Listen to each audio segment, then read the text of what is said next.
Villagers are a really important resource in Minecraft. No matter what version you're playing, they're good for iron farms, they're good for villager breeders. You need them in your life. This is a Minecraft 1.16 survival villager farm. Don't you go anywhere.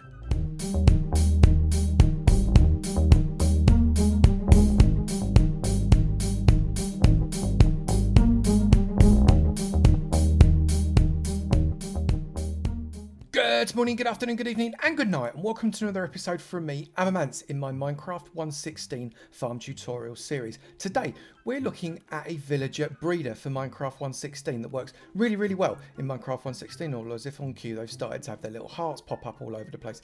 This is going to give you lots and lots of baby villagers for you to be able to use in other things like iron farms, or maybe villager trading systems, or maybe you just like to collect baby villagers. Everything you need to make this farm is in this chest.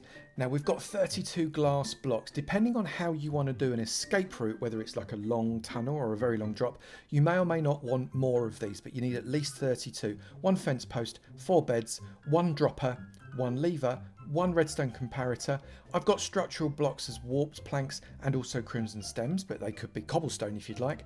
3 ladders, 2 hoppers, 2 buckets of water, 8 trapdoors, and some bread. You also need 9 temporary blocks, but you get them black, and these, they're completely for decoration. It's entirely up to you. Now in reality, all you need is a 3x3 square for this, which is what that blue square right in the middle there represents. However, we're going to build a little compound around that, which means this is turned into a 5x5, which is represented by the red, the little legs being the channels that we're going to transport the baby villagers away in. The fact it looks like an A for Avomance is entirely coincidental.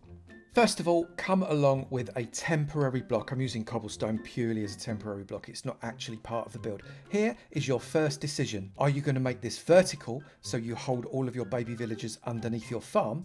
Or are you going to go horizontal and allow your baby villagers to be transported away in one of the 4 directions? If you are going vertical, this needs to be 8 high. 1, 2, 3, 4, 5, 6, 7, 8. If you're going horizontal, it only needs to be 1 high. What you do after that is exactly the same. So we're just going to work on the basis of a 1 high build. Put in a fence post. Doesn't matter what wood you use, pop in a fence post right there, and then get more temporary blocks. Again, I'm using cobblestone, but it can be whatever temporary block you want, and make yourself a donut that goes around there. Then we're going to build some structure around it. If you just want the 3x3 footprint, ignore this bit. We're going to bring up these 2 high, and we're going to put glass in the middle, purely because I like to see it on 3 of the 4 sides. That way I can see in and see what's going on. Then come around the 4th side and get yourself 4 beds. Put 1, 2, 3, and 4. And at that point, you can remove all of these temporary blocks. They can be used for a different project. There we go. So we've got all the beds and the fence post in place. We will be coming under here to place some water in a moment, because we're going to transport the baby villagers away. If you are putting this as a drop, put 1 bucket of water in the corner. Otherwise, the baby villagers could die as a result of fall damage. Then get yourself some warped planks, or if you've used warp stems, some crimson planks, and come around the 3 sides here like that. Raise up your stems 1 more like that, and then come across with the warped planks like that. So you've got yourself a bit of a box. Now come to one of the 2 sides. It doesn't matter which of the 2 sides you come to, and put 1, 2, 3, 4 and a block right there, and then come around the other side and get yourself a dropper and face the dropper into the system like that. Make sure that it is facing there. You can see the face is pointing inwards. Then get yourself some more glass and run your glass all the way around the outside. Then get yourself some trapdoors. I'm using acacia, it really doesn't matter. And shift click your trapdoors onto the beds exactly like that. Don't put them in that flap, put them in that flap, so otherwise the thing just isn't going to work. We want to get 2 hoppers. Put 1 hopper on there, shift click a hopper into the side of it, shift click a hopper back into that like that, and then get yourself a comparator and run a comparator there out of that first hopper. This is going to act as our clock, which is going to allow us complete control over this dispenser. Finally, get yourself a lever, pop a lever there and turn it on. Then put 1 block, again, doesn't matter what the block is, perhaps one of your temporary blocks that you had, and pop it into the hopper. That is that completely finished. What you may wish to do is put blocks on top of the hoppers to stop things from falling in accidentally, but that's completely up to you. I'm not going to do that. Now I've created a little chamber on the side here, which is where we're going to flow our baby villagers away, and they can flow away as far as you want them to by whatever means. I'm going to use a water system, and they flow and they fall down a bit and they carry on flowing away. As long as they go more than you are going to be golden. I'd recommend you get them as far away as possible, frankly. But if you are doing just a drop system, i.e. these kids are dropping 8 or more blocks, pop a single bucket of water in there. Remember, if you're just dropping them, that is going to be closed up. That means they drop into water and they don't die of fall damage. If you're going to flow them away, put one in each of the corners, and that will create an equal water system that goes all the way down. Now I'm going to represent me flowing them miles away by putting in a bucket of lava, because let's face it, that definitely gets rid of the baby villagers. It's time to bring the villagers into the system now. Now, it doesn't matter what profession they are, or even if they've not got a profession, it will still absolutely work. Now, get them in through whatever means you normally do to transport villagers. Some people use boats, some people use minecarts. It's entirely up to you. There are a bazillion tutorials on YouTube, including on my channel, on how to transport villagers in Minecraft. So I'm not going to do it in here because it will make the tutorial longer than it has to be. Just for the sake of the tutorial, we are going to be using villager spawn eggs. Obviously in survival you wouldn't do that, you'd be transporting these fellas in. Get 2 villagers on top of that post, so 1 and 2. Right now they might be mates, but they couldn't care less about each other, and the last thing they're going to do is breed. And that right, yeah, you're not interested, perhaps you don't find each other attractive, but to make them breed you've got to give them some food. So into this dispenser we're going to put some food, so grab yourself your ladders so as you can reach easily, and not on the bottom one, but the second, the third and the fourth.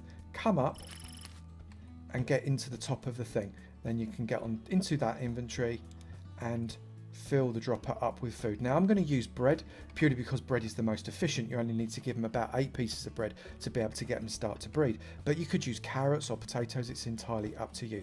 And then what I want you to do is flick the switch, and that is going to throw that bread into this breeder. As a result of this piece of cobblestone bashing backwards and forwards, when it goes into this hopper, this will suck out a signal which will charge that block, which will charge the dispenser or the dropper, and that will throw 1 piece of bread out. So let's turn that on. You can see that's lobbing bread out. The villagers are instantly going to be picking them up, and you can let that flick as much as you want. Let it go in for a stack of food, 2 stacks of food, whatever you'd like. It's entirely up to you.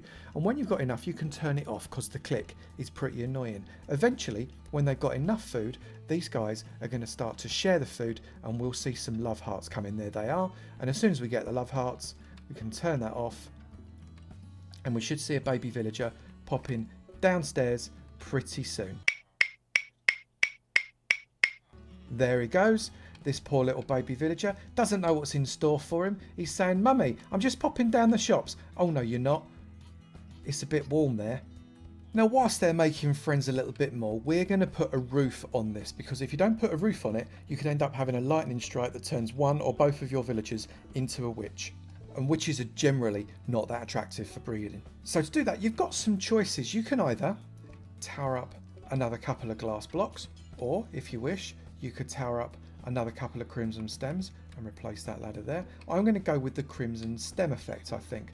I'm going to put 2 of those on each corner, and then I'm going to get some warped slabs, and I'm going to run warped slabs between them, and I'm going to let them stick out one, so as we've got a lip.